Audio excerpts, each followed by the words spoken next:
Éliminée de la Star Academy depuis le 27 décembre dernier, Mélissa pensait avoir tourné la page de l'aventure du château de Damary-Lélis. Pourtant, plus de 2 semaines après sa sortie, la jeune chanteuse se retrouve au cœur d'une polémique totalement inattendue, qui agite fortement les réseaux sociaux et divise les fans de Quelle émission.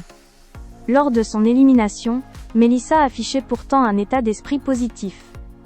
Dans une interview accordée à Téléstar, elle confiait être repartie, avec le smile, malgré les émotions et les larmes liées au départ de ses camarades. Pour elle, l'aventure ne s'arrêtait pas vraiment là. La candidate est en effet attendue sur le Star AC Tour 2026, une perspective qui la réjouit énormément. Elle exprimait déjà son envie d'interpréter sur scène certains titres qui l'ont marquée, comme Particules, Les filles, Les meufs, ou encore l'hymne de la saison, symbole fort de la cohésion entre les élèves. Mais alors qu'elle semblait se projeter sereinement vers la suite, une déclaration télévisée est venue raviver les débats. La polémique est née après une intervention de Yann Barthès dans émission Quotidien. L'animateur a attribué à Mélissa l'invention de l'expression « Masta dinguerie ». Une affirmation qui n'est pas passée inaperçue, et qui a immédiatement fait réagir de nombreux internautes. Sur les réseaux sociaux, certains ont exprimé une vive indignation, accusant les médias de s'approprier des termes issus de cultures populaires ou étrangères, en les attribuant à tort à une personnalité médiatique.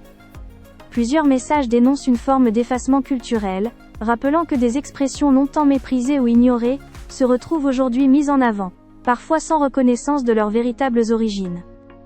Les débats se sont rapidement enflammés. Certains internautes avancent que le mot Masta aurait des racines anglaises, dérivé du terme master.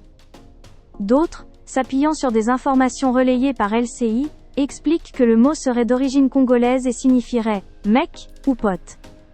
Une interprétation qui renforce encore la controverse, et alimente les tensions entre les différents camps. Au fil des heures, la polémique a pris une ampleur inattendue, transformant une simple remarque télévisée en véritable débat culturel et médiatique. Les fans de la Star Academy se sont divisés, certains prenant la défense de Mélissa, estimant qu'elle n'est en rien responsable de l'interprétation faite par un animateur, tandis que d'autres pointent du doigt une récupération maladroite, voire problématique. Pour l'instant, Mélissa n'a pas pris la parole pour clarifier la situation ou livrer sa version des faits. La petite fille du trompettiste Gérard Fesch reste silencieuse face à la tempête numérique qui s'est abattue sur elle.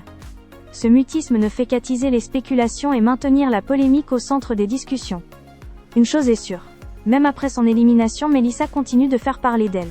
Cette affaire rappelle à quel point les anciens académiciens restent sous le feu des projecteurs. Et comment une simple phrase peut suffire à déclencher un débat bien plus large que prévu. Reste à savoir si la principale intéressée décidera de sortir du silence pour apaiser les tensions, ou si la polémique continuera de grandir sans elle.